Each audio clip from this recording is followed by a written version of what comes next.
Hello and welcome to the Brutal Iron Gym podcast, where our goal is to cut through the BS and deliver the brutal truth about topics related to health and happiness. Today's podcast is number 1444. The topic is nutrition and the title is Understanding the Relationship Between Food and Body Fat.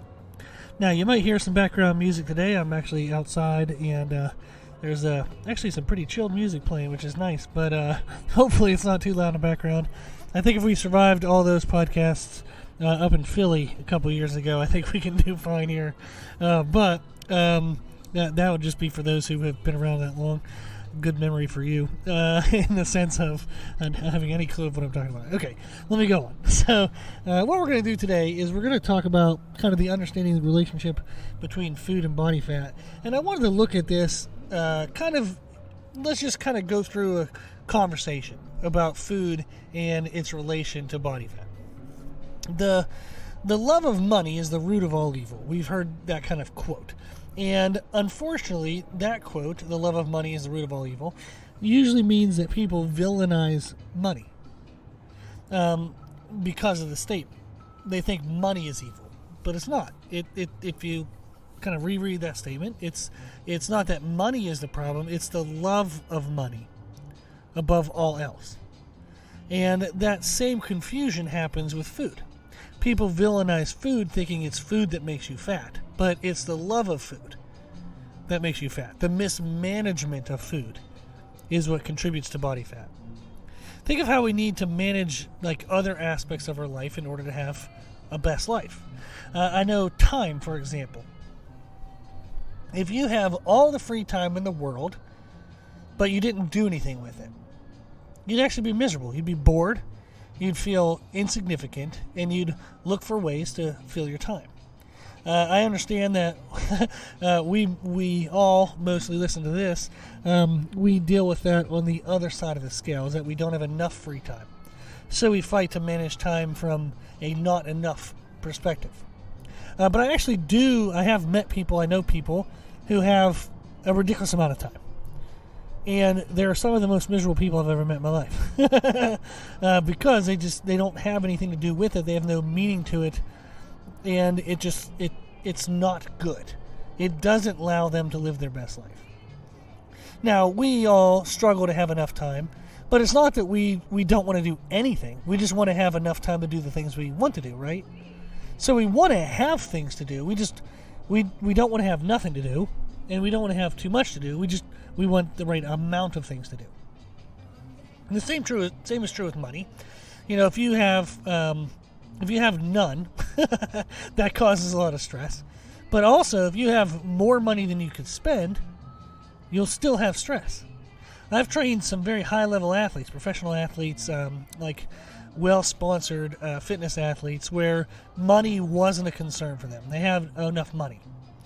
But they still had a ton of stress in their life. You know, there was what they had to do to maintain the situation they were in to make that money. And then there's also still relationships. There's dealing with, you know, what happens if your, dishwasher breaks down that day and you got to call and figure out, where you're going to get a new one and all that stuff. They still have stress. They just didn't have maybe money-related stress in the sense of not having enough, but they still had stress. Maybe they made an investment, and now all of a sudden in the current stock market, like things are going to crash and not doing well, so they feel stress in that way. Some of us would say, like, yeah, I'd love to have that stress. I understand that, but the point is that they still have stress. And nutrition kind of works the same way. There's a scale kind of to it. There's too much food. There's too little of food, but then there's inconsistency. And inconsistency is truly what messes up most people. Most people don't have more body fat than they would like because they chronically eat too much. Most diets, like when people say, like, my diet doesn't work, that's not because they chronically eat too much. If you think about it right now, as if you would like to lose body fat, are you gorging yourself at every single meal? Likely not. Are you eating all day, like breakfast, second breakfast, lunch, second lunch, a big dinner? Are you just gorging yourself and eating all day? Probably not. Likely not. What most people struggle with is actually balance. Balancing having enough calories when they need them, but then not having too many calories when they don't need them. The biggest issue is that food and being busy don't mix well. When we're most active, we need the most food. But that often gets in the way of the activity that we're trying to do. So we don't eat when we're active, which then means that we overeat when we're inactive. You're not overweight or struggling to lose body fat, or even maybe you're struggling to build muscle tissue, and that's not happening. You're not having these struggles because of you overeating. It's likely to be inconsistent eating. Overwhelmingly, the most common issue I run into when working with people with nutrition, and I've worked with over 3,000 people, and I've done this for 20 years. Pretty good extensive, background there.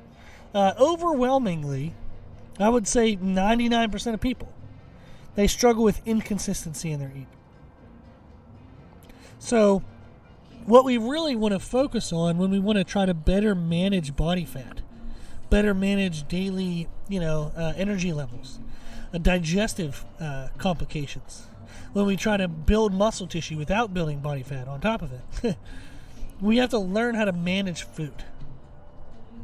Learning how to match our calories to our activity is the key.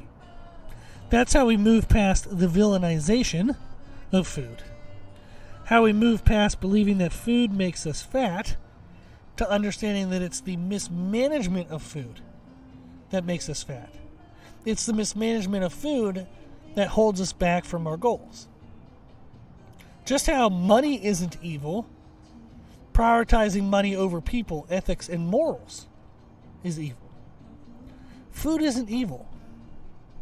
It isn't what causes us to be overweight. Food doesn't make you fat. The mismanagement of food makes you fat. So how can we learn to better manage food?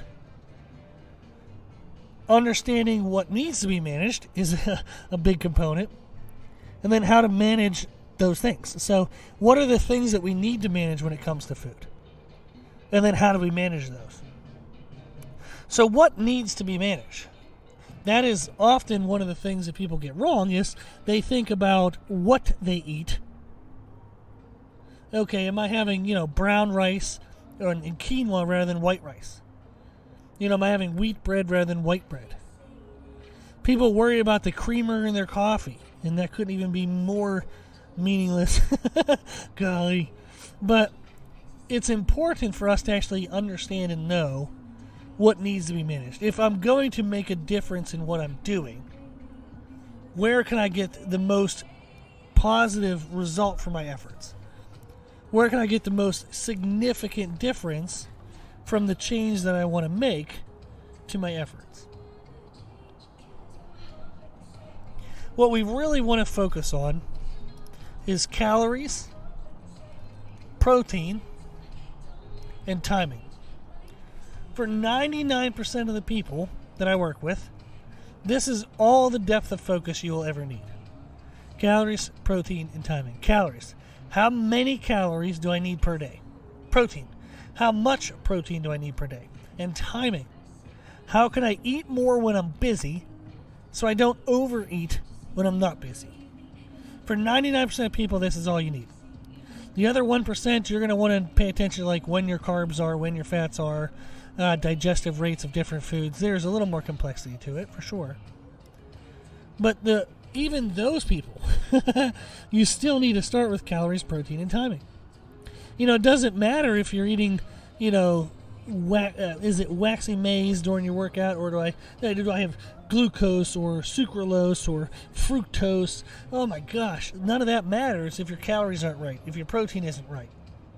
So a lot of times people get into these nuanced factors, but then when I look at the bigger picture, when I pull back and I look at what they're doing, I'm like, yo, what are you doing, man? Or woman. There's not enough calories. There's too many on some days, insufficient on other days. Their protein's all over the place. So they might have targets that are accurate, but they're not accurate to their targets. So I tell them to pull back for a second and let's actually get within what we think we're doing. So there's a big difference between, okay, I know that this is how many calories I need to eat per day versus this is the actual amount of calories I eat per day. Big difference there. So for most people, the first two components, like how many calories do I need, how much protein do I need, is relatively easy to figure out, pretty straightforward. We talk about it in podcast 1232. It's a nutrition podcast titled Start Here. Literally, you can start there. So if you listen to that podcast, it'll tell you how to calculate your needs for calories and protein. You then try it for, a week or two, and then you adjust up or down a little bit based on how you feel, what's happening with your clothes, the scale, daily energy, digestive needs. But it gets you in the ballpark. Now, that can be challenging to make those adjustments. I understand that. Which is why, I started reintroducing back our $100 a month nutrition coaching. So if you don't necessarily want help with training, you don't want to pay for that, but you want help with nutrition, for $100 a month, we can work together for 2 to 3 months, get all your numbers right, and then you'll know that for the rest of your life. Not too bad, okay? Pretty good investment there. So if you want to do that, just email me at brutalirongym@gmail.com, and I'll help you out, okay? Now, the last question that we asked when it comes to timing, how can I eat more when I'm busy? That one can be a little tough, but there are tricks to it. There are ways to manage it. Like a couple of things that I do that I tell my clients to do is make preparing food or shopping for food as easy as possible. I use Instacart. I use Amazon. Amazon can send you foods that often don't need to be refrigerated. They can actually still send you things that need refrigerated. They send them in ice packs. But using Instacart to have somebody do your shopping for you is super helpful for saving time. Using Amazon to have prepared foods and stuff sent to you is super helpful, and it saves time. So that way you can kind of make that part of it easier. And then knowing how to cook foods and prepare foods quicker and easier. So I've talked about that a bunch in different podcasts, and we have podcast number 678, which is a nutrition podcast titled Quick Meals and Easy Food Prep. So you can check that out as well. But preparing foods, shopping for foods easier is super helpful. And then understanding, you can get into more complex things like nutrient-dense foods. Finding foods that have a greater amount of calorie per volume makes them faster and easier to eat.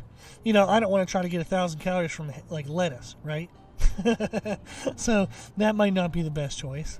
If I'm trying to add calories to my day and I have chicken breasts on salad for my lunch and I'm struggling to eat enough, that might not be the best meal. You might need to switch that salad for rice. Do some chicken and rice. All of a sudden your calories go up, you get within the window that you want.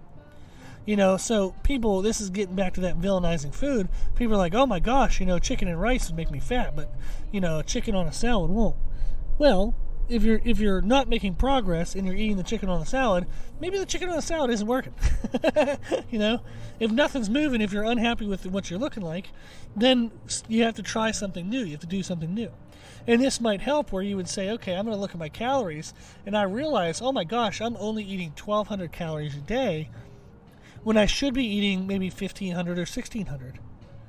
So what you're eating now, if it's not working now, why are you defending it so much? We often fall into the habit of defending what we do, even when what we're doing isn't working. It's weird. It's weird that we do that. Logically, it makes no sense that we do that, but we do that. If somebody were to say, oh, I don't think that's a good lunch for you, it's not working. You'd be like, well, that's a great lunch because it has enough protein, it has all these nutrients, and blah, blah, blah, blah, blah. So we automatically start defending what we're doing, even if what we're doing isn't working. What the hell? Why do we do that? Makes no sense. So, understanding that we do have to make changes if we want changes, that makes sense. So we have to be willing to do that.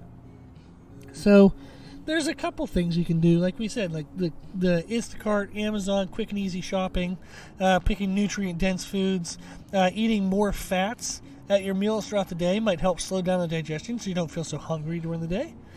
Eating carbs right before workouts is great because it gives you better energy. So if you have low energy during your workouts, eat some carbohydrates before your workouts. You might think, oh my gosh, carbohydrates are going to make me fat. No. Remember, it's not food that makes you fat, it's the mismanagement of food that makes you fat. If you're eating the carbohydrates and you're still within your calories, protein, and timing, then you're fine. You're good. You're going to have great workouts. You're going to feel better, look better. Everything is going to go better. If we stop villainizing food and realizing that we just need the right amounts and the right types of foods when we need them. It's not that food makes us fat, it's the mismanagement of food that makes us fat. We also need the realization of the reality of eating. I have people tell me all the time, like, well, I don't have 10 minutes, during the day to eat. And I very strongly challenge that. Because most people would have 10 minutes to surf, dog videos on Instagram. But you don't take 10 minutes to eat? Right? It's awkward.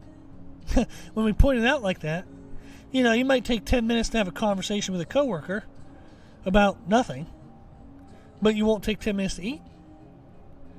I would really strongly suggest that you really take a deep look at your day and say, if I look at 5 minutes of what I'm doing here, 10 minutes of what I'm doing there, are these things more significant in my life than eating?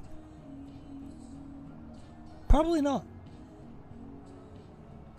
So, just as we can learn that money isn't evil, it has actually positive power. Money can do great things. People give to charities. Charities can help support people in need. Money has power. It's just the mismanagement of money that would make it evil. And the same is true of food. Food isn't evil. Food doesn't make us fat. The mismanagement of food makes us fat. So, there's 3 podcasts I'd like you to listen to that will help teach you how to better manage food. Podcast 1232 is a nutrition podcast titled Start Here. Definitely check that out. Get your calorie numbers, your protein numbers. Then we have podcast 1147 is a nutrition podcast titled Eat Early, Eat Often, Eat to Match. If you can make the habits and the mindset of that podcast part of just a lifestyle for you, then you will learn how to better manage food, and you're going to have a much healthier mental relationship with food as well as a healthier body. So, podcast 1232, nutrition podcast titled Start Here. Podcast 1147, nutrition podcast titled Eat Early, Eat Often, Eat to Match. And then the third one would be podcast 678, which is the nutrition podcast titled Quick Meals and Easy Food Prep. So you're going to learn what matters most. Learn kind of how to manage it. And then that's going to give you a better relationship with food. It's going to give you much better results. So I thought this would be a good conversation to realize that food isn't evil. Food doesn't make you fat. It's just the mismanagement of food. So we need to focus on better managing food and realize that food is our friend. Food can help us. Food has power to improve our life. So listen to this podcast and learn how to use food for you. Use it in your favor. Okay. Well, like I said, we have that service now. It's coming back, the $100 a month service. So for $100 a month, I will tell you your calories, your protein.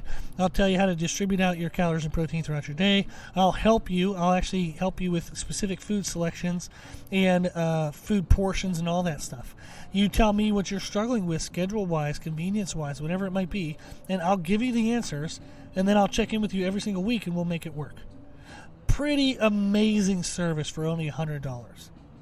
So please, please, please take advantage of that while I have it going. The reason why I pull it out, by the way, is we end up having enough people take advantage of it that I run out of time to be able to manage the extras. So that's why it's kind of a service that comes and goes, is while I have some space in my schedule, I would encourage you to take advantage of that so that way we can get you help. And again, there's no contracts to anything we do. If you're unhappy with what I'm doing, then I certainly wouldn't want to keep taking your money. So I don't use contracts because I don't need them, and I wouldn't want them. So just a $100 investment and you can be on your way. Just reach out or email us brutalirongym@gmail.com if you're interested. Well, if you like today's podcast, the podcast in general, please consider sharing it. The more people we share the podcast with, the more people we can help. And that's the whole point of this. That's why it's free, is we want to just reach as many people as we can. We don't want any restrictions on it. So share it, please, if you can. Also, thank you to those who financially support the podcast, which allow it to stay free. The podcast is well over $1,000 a year for hosting costs. I give an hour to it every single day. So there are kind of costs and trade-offs for it. So I appreciate the donations that can help kind of, bring some of that cost and down for me. So thank you very much. I appreciate that. If you do want to donate, you can do so at our website, which is www.brutalirongym.com. We have an option there for one-time donation, monthly donation, yearly donation. Even $5 a month goes a long way, and it's greatly appreciated. Also, if you like the information we share in our podcast, you can find more from us on our social media channels on Instagram, Facebook, Twitter, and YouTube under the name Brutal Iron Gym. If you have any questions, feedback, suggestions, anything you want to know, let us know at our email, brutalirongym@gmail.com. As always, I hope this was helpful, and thank you for listening.